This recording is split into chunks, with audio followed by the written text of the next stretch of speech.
Assalaamu calaykum. Badankeen waxaa laga yaabaa inaynaan wax badan ka aqoon dhaqamada iyo waxyaabaha ay aaminsan yihiin Yuhuuddu. Xagga dhaqamada qaarna ay iyagu dhexdooda ku beereen si loogu kulmiyo dhammaan Yuhuudda oo dhan waddanka Falastiin. Muuqaalkan waxaan kugu soo gudbin doonaa xaqiiqooyin la yaab leh oo laga yaabo inaad weligaa ka maqal Yuhuudda. Inta aynaan u gudagelin muuqaalka, haddii aad ku cusub tahay channelka Ogaal cusub, subscribe saar una share gara asxaabtaada.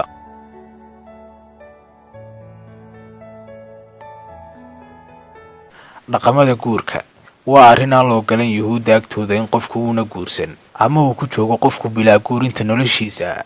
Sidoo kale ma bannaana Yuhuudda agtooda inay isguursadaan Yuhuudda iyo kuwa kale. Micnaha ma bannaana Yuhuudda agtooda in qof Yuhuudiya uu guursado qof aan Yuhuudi ahayn. Waxaa ka mid ah dhaqamada guurka ee ugu yaabka badan Yuhuudda agtooda in ninka Yuhuudiga ah uu guursan karo gabadha uu walaalkii dhalo ama gabadha ay walaashii dhasho, laakiin taasi cagsigeeda waa mid xaaraana diinteenna.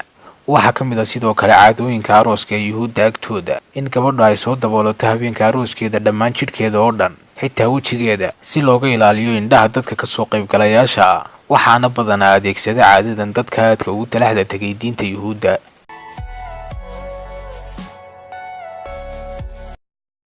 Guurka Yuubuun. Guurkan ay u yaqaanaan Yuhuuddu Yuubuun waxa uu ka mid yahay dhaqamada yaabka leh ay Yuhuuddu ku waajibiyeen nafahooda, iyadoo gabadha carmalka ee ninkeedu ka dhinto ay qasab ku tahay inay guursato walaalkiisa bilaa xaaska. Marka ay gabadhaasi wax u dhasha ninkaasna, ilmaha looguma abtirinayo isaga ee waxa loogu abtirinayaa walaalkiisii dhintay. Furiinka. Yuhuuddu waagii hore waxay ku furi jireen xaasaskooda si bilaa shardi ah, iyagoo keeri jiray guriga, sidaasna ay ku furnaan jirtay gabadhu, ilaa markii dambe uu xaaraantilmeeyey arrinkaasi xukunka Xaqaan Jarshuum, kaasoo sheegaya inaan la furi karin gabadha ilaa ay ninkeeda isku waafaqaan ama uu qaadiga maxkamadda fadhiyaa kala fura ninka iyo gabadha. Cuntada. Waxaa ka xalaala Yuhuudda agtooda xagga hilibka dhammaan xayawaanada leh 4 lugood, marka laga reebo geela, doofaarka iyo bakaylaha, iyagoo sidoo kale ka xaaraantilmeeyey nafahooda dhammaan xayawaanada badda, marka laga reebo iyagana kalluunka nooca finanka leh. Sidaas darteed waxa u yaqaanaan cuntada xalaasha magaca koosheer, taasoo ay macnaheedu tahay cuntadii xalaasha ahayd, waxayna ku dul qoraan kelmadan dhammaan cuntooyinka dushooda si ay ugu caddeeyaan dadka Yuhuudda ah inay cuntadu tahay mid xalaal ah ka hor intaanu iibsan qofku. Sidoo kale waxaa ka xaaraana Yuhuudda agtooda in la isku daro hilibka iyo caanaha, sidaas darteed waxaa ka xaaraana in la isku daro caanaha iyo subaga. Sidoo kale iyadana waxaa ka xaaraana in la duldhigo hilibka weel lagu shubay caano ama subag. Waxaa ka xaaraana isna sidoo kale in qofka Yuhuudiga uu wax la cuno qof aan Yuhuudi ahayn, iyagoo sheeganaya inuu iyaga Ilaahay doortay, oo ayna bannaanayn qof Ilaahay doortay inuu wax la cuno qof gaal ah.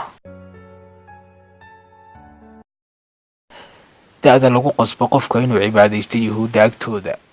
Da'da lagu qasbo ciyaalka inay cibaadaystaan Yuhuudda agtooda waa 13 jir wiilasha iyo 12 jir gabdhaha, iyagoo aaminsan inay intaasi ku qaangaadhaan. Waxaana loogu qabtaa qofku marka uu qaangaadho xaflad meelaha ay ku cibaadaystaan, iyagoo maalinta ku xigta maalintaasna loogu qabto qofka xaflad labaad gurigooda. Waxaana ku waajiba wiilka Yuhuudiga ee qaangaadhka inuu soo qaato go'a salaada, uu soo xaadiro jamaca salaada, kuna akhriyo kitaabka Tawraadda ama macbadka dhexdiisa.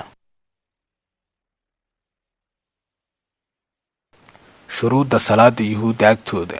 Shuruudda qofka Yuhuudiga salaada looga baahan yahay Yuhuudda agtooda waa in la maydho kaliya gacmaha, uuna soo huwado qofku go'a cad ee salaada, iyadoo shardiga dahaarada ee go'aasina uu yahay inayna xidhan dumarku. waana ku waajib Yuhuudigu inuu xidhnaado go'aas marka lagu guda jiro cibaadada ilaa uu ka gaadhayo da'da mukallafka loo yaqaano ee laga dhaafayo qofka cibaadada. Marka uu dhintana waa lagu kanfaa go'aas. Taabuut al-Muqaddas ama the Ark of the Covenant waa taabuutkii laga dhaxlay Nabi Muuse calayhi salaam, waxaana lagu sheegay Quraanka suuratul Baqara, taasoo Ilaahay sheegay inuu u soo dejiyay taabuut si ay ugu degaan oo ay ugu xasilaan qalbiyadoodu, ilaa markii dambe uu Alle ka qaaday diidida iyo caasiyada amarka Alle ee isdaba joogga awgeed, iyo inay si dhab ah u qaadan waayeen kitaabka Tawraadda ee lagu soo dejiyay Nabi Muuse calayhi salaam. Laakiin waxay aaminsan yihiin Yuhuuddu in mar labaad ay heli doonaan taabuutkaas, uuna ku hoosaasan yahay dhulka uu ka dhisan yahay iminka Masjidul Aqsa. Iyagoo fikirkaasi ka duulayana waxay bilaabeen dhowr jeer howlgallo ay ku qodayaan masjidku dhulka uu ku fadhiyo, iyagoo sheegaya inay baadhayaan taabuutka.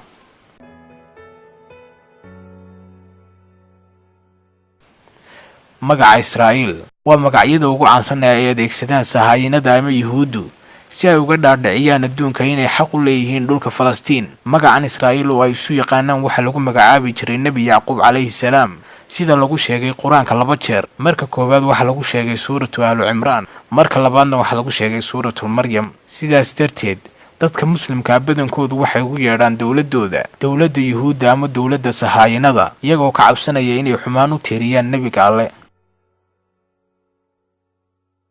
khuraafaadka kordhinta cimriga waxa uu ka mid yahay khuraafaadiyada ugu yaabka badan ee ay aaminsan yihiin Yuhuudu, isagoo sameynaya mid ka mid ah inuu soo foqo xabaal uu qof ku aasan yahay, kadibna uu ka soo saaro meydka ku aasan. intaas kadibna waxa uu dhex galayaa oo isku kala bixinaya xabaasha dhexdeeda, isagoo aaminsan in arrinkani uu kordhinayo cimrigiisa ama uu u badinayo muddada uu noolaan doono.